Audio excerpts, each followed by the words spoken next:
गुलाब के पौधे पर ढेरों फूल लेने के लिए किस फर्टिलाइज़र को दे सकते हैं और किस तरीके से न्यू ग्रोथ को जलने से बचा सकते हैं। आज के वीडियो में मैं आपको बताने वाली हूँ कि किस एक फर्टिलाइज़र का इस्तेमाल करके आप अपने गुलाब के पौधे पर बहुत ज़्यादा फ्लावरिंग ले सकते हैं। गुलाब के पौधे को फरवरी में बहुत अच्छे से फीड करने की ज़रूरत होती है, क्योंकि कई बार सर्दियों में हमारा गुलाब का पौधा धूप कम मिलने की वजह से बहुत ही मुरझाया हुआ सा होता है या अपनी पत्तियां को गिराने लगता है। तो गुलाब के पौधे पर क्या ज़रूरी काम है या क्या चीज़ें हैं जो करके हम अपने गुलाब को स्वस्थ बनाकर रख सकते हैं। गुलाब की चाहे कोई भी वैरायटी हो आपके पास, इंग्लिश रोज़ हो या देसी वैरायटी हो या कश्मीरी रोज़ हो, सब पर आप ये डाल सकते हैं। ये जो फर्टिलाइज़र है और सब पर ये टिप काम करेगा। गुलाब के पौधे पर न्यू शूट्स आ रही हैं और आने के बाद थोड़े दिनों में शूट्स जलने लगती हैं, तो इसका क्या कारण हो सकता है, पहले ये जान लेते हैं। देखिए, गुलाब के पौधे को कभी भी डेली वाटरिंग की ज़रूरत नहीं है। यदि बहुत ज़्यादा गर्मियां हैं, मई जून का मंथ है, तो आप इस पर स्प्रे करेंगे, ना कि जड़ों में डेली पानी देंगे। जैसे एक दिन स्प्रे कर दिया और एक दिन जड़ों में पानी दे दिया। यदि सर्दी है, जैसे अभी फ़ैब और मार्च है, तो आप कम से कम 4 से 5 दिनों पर इसे पानी दीजिए। यदि डेली वाटरिंग करेंगे तो निश्चित तौर पर जो न्यू शूट्स निकल रही हैं वो जलने लगती हैं। गुलाब को जलने से बचाने के लिए यही एक तरीका है कि जड़ों में नमी नहीं होनी चाहिए बहुत ज़्यादा। अब बात ये है कि यदि मिट्टी सही बनी हुई है, यदि वेल रन सॉइल आपने बनाया है और मिट्टी में मॉइस्चर है, तो कभी भी आपका पौधा जलेगा नहीं। यदि आप गुलाब के न्यू पौध को लगा रहे हैं, तो हमेशा ध्यान रखें कि जो कंपोस्ट है जिसमें नाइट्रोजन की मात्रा बहुत अच्छी होती है, तो वर्मी कंपोस्ट या गाय के गोबर की खाद को 30-40% मिला लें। बाकी गार्डन सॉइल में आप 10% सैंड मिला सकते हैं और 10% कोई भी कैल्शियम या फास्फोरस युक्त खाद मिला करके एक अच्छी वेल्ड्रन सॉइल बनाइए। गुलाब के पौधे को देखिए, जैसे ये न्यू शूट्स है, अभी यदि मैं बहुत ज़्यादा पानी दूंगी तो ये शूट्स जलना शुरू हो जाएगा। तो सबसे पहले ये चीज़ ध्यान रखिए कि यदि गुलाब में नई कलियां बन रही हैं या न्यू शूट्स आ रहे हैं, तो पानी बिल्कुल भी उस समय आप रोक दीजिए। गुलाब के पौधे को आप प्रॉपर सनलाइट में रखेंगे, फैब में, और उसके बाद जब भी पानी देना है, सॉइल को पहले चेक करेंगे। यदि आपको लगता है कि सॉइल में थोड़ा भी मॉइस्चर है, तो आप उसके सूखने का वेट कीजिए। जैसा मैंने बताया, 3 से 4 दिन लग जाते हैं अभी फैब में गुलाब के पौधे को दोबारा रिपीट करने के लिए, यानी पानी देने के लिए।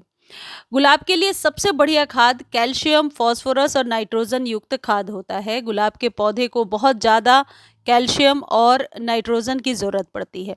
तो सबसे जो पहली घरेलू चीज़ है जो हम गुलाब पर अभी दे सकते हैं, जो आपके पास टी लीफ है, जो जिससे हम चाय बनाते हैं, यूज़ टी लीफ ज़रूरी नहीं है। यूज़ टी लीफ में कई बार मैंने देखा है रिजल्ट अच्छा नहीं होता, खासकर गुलाब पर।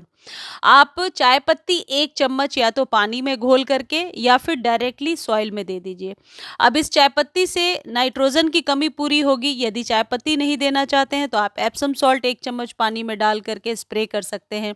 यानी कि इससे न्यू लीव्स, जो पतझड़ में पत्तियां गिर गई हैं, पीली होकर गिर गई हैं, न्यू लीव्स आने लगेंगी। अब पौधे को जलने से बचाने के लिए क्या करना है? देखिए, ये जो खाद है, ये आपके पौधे पर फास्फोरस की कमी को पूरा करेगा, जड़ों को मजबूत करेगा और इस तरीके से जो न्यू शूट्स आ रही हैं, उन्हें जलने से बचाएगा। और ये है बोन मील। बोन मील यदि आप इस्तेमाल करते हैं, तो आपके गुलाब पर आप बहुत ही अच्छा रिजल्ट देखेंगे। पहले मैं भी नहीं इस्तेमाल करती थी बोन मील, लेकिन आजकल जब से गुलाब को संभालना मुश्किल होने लगा है, तो मुझे नर्सरी वाले ने ही सजेस्ट किया कि आप बोन मील का इस्तेमाल कम से कम गुलाब पे ज़रूर कीजिए, क्योंकि ये फास्फोरस युक्त खाद होता है और इसमें कैल्शियम की भी मात्रा होती है और गुलाब के लिए ये एक एप्रोप्रिएट खाद होता है। ये जो बोन मील है, इसके मल्टीपल फायदे हैं। एक तो स्टेम को मोटा करता है, जड़ों को मजबूत करता है, न्यू शूट्स को सूखने नहीं देता और कलियां बहुत सारी बनाता है। तो आप ये फास्फोरस युक्त कोई भी खाद यदि आप डालते हैं, तो आप अपने गुलाब पर फ़ायदा ले सकते हैं। लेकिन बोन मील का इस्तेमाल करेंगे तो अभी फैब में बहुत जल्द रिजल्ट आपको देखने के लिए मिलेगा।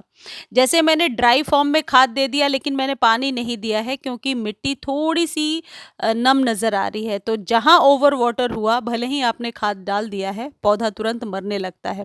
और जैसा आपने देखा, मेरे पौधे पर एक कली भी बन रही है और न्यू शूट्स भी आ रही हैं। तो पानी का विशेष ध्यान रखना है। अब एक चीज़ और है कि गुलाब गुलाब पर ढेरों कलियां लेने के लिए आपको सॉफ्ट प्रूनिंग हमेशा करना होगा, यानी ऊपर से 1-1 इंच स्टेम को आप काटते रहिए ताकि गुलाब पर आप ज़्यादा कलियां ले सकें। और ये जो मैं करके दिखा रही हूँ ये गुड़ाई है, देखिए मैंने 2-2 इंच तक डीप गुड़ाई किया है। 15 दिनों पर ये प्रोसेस आपको रिपीट करना है कि हर एक 2-2 इंच कम से कम नीचे से आप गुड़ाई करेंगे। इससे पौधा स्वस्थ होगा और यदि न्यू पौध है तो मिट्टी में बहुत ज़्यादा मॉइस्चर भी जमा नहीं होगा। इससे रूट्स में भी हवा जाने के चांसेस रहते हैं और रूट्स का एक्सपेंशन होता है। अब यदि फैब में आपने अभी तक अपने गुलाब की कटाई-छटाई नहीं करी है तो इस पर कंप्लीट वीडियो मैंने चैनल पर डाला है, लिंक डिस्क्रिप्शन में दे दूँगी, आप देख लेना। एक बार गुलाब पर डीप प्रूनिंग अभी फैब में करना ज़रूरी होता है। सॉफ्ट प्रूनिंग तो हर एक फ्लावरिंग के बाद आप कर सकते हैं। सॉफ्ट प्रूनिंग में ऊपर से बस 1-1 2-2 इंच स्टेम को हटा दिया जाता है जिससे कि उस स्टेम पर न्यू ब्रांच आ सके। पानी आप हमेशा चेक करके दीजिए, पूरे दिन के सनलाइट में रखिए। जैसे मेरे पौधे को आप देख रहे हैं, अभी इसमें मैं पानी नहीं दूंगी, 1 या 2 दिन लगेंगे अभी इसको, तब मैं वाटरिंग दे पाऊंगी, जिससे कि आप देखेंगे ये जो न्यू शूट्स आ रही हैं ये जलेंगी नहीं और ये बहुत जल्दी ग्रो करेंगी। आप चाहें तो एप्सम सॉल्ट से भी स्प्रे कर सकते हैं, जैसा कि मैंने पहले बताया है। एप्सम सॉल्ट आपके गुलाब के पौधे पर मैग्नीशियम सल्फेट यानी कैल्शियम की कमी को पूरा करता है। कई बार न्यू लीव्स को लाने में बहुत ज़्यादा हेल्पफुल होता है। इस तरीके से आप अपने गुलाब की केयर कीजिए और आप देखेंगे कि फैब में गुलाब पर बहुत सारी कलियां बनने लगी हैं। मुझे उम्मीद है जानकारी अच्छी लगी होगी।